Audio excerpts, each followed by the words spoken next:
Vice President Kalonzo Musyoka to deal with that question.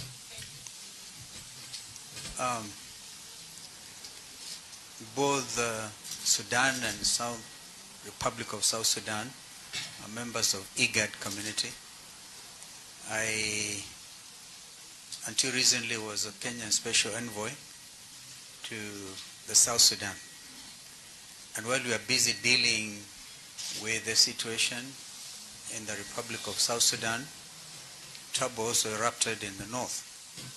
And what has been happening in Sudan is a matter of grave concern, not just to the region, but internationally.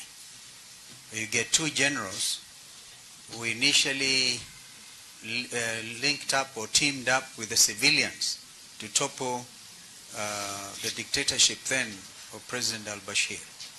But instead of handing over after a year, as they had committed in writing to doing, to the civilians, remember Prime Minister Hamdok was hounded out of office, and then the generals stand on each other. And the result is catastrophic.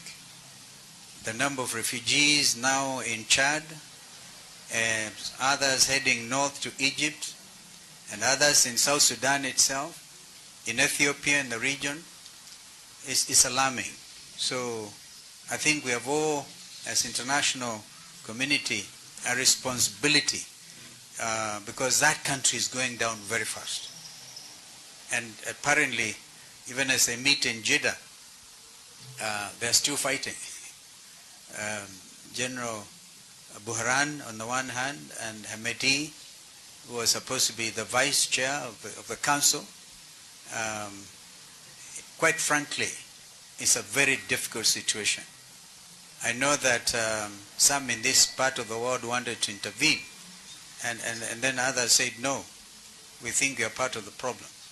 So we, as a country, are very concerned. And there's anything that we can do from the point of view of the Horn of Africa crisis. That's why our leader, Brother Raila, was very clear about this, that Kenya is seen to be the bastion of peace and harmony. That's why we can't afford to have Kenya go down the drain, because it's a anchor nation within even the community of IGAD. So what remains of IGAD itself is a problem. We do not know. The situation in Somalia and now in Sudan, Ethiopia, of course, you all know, has had huge problems. And so let's work hard as a region, including helping at least humanitarian assistance in Sudan seems to be the only hope those people have. But talk of 3 million refugees across Chad and the region is really very disturbing. So, and we hear, even in those parts, we cannot understand why, personally, can't understand. We used to hear of executive outcomes. Those are a group of mercenaries operating in southern Africa.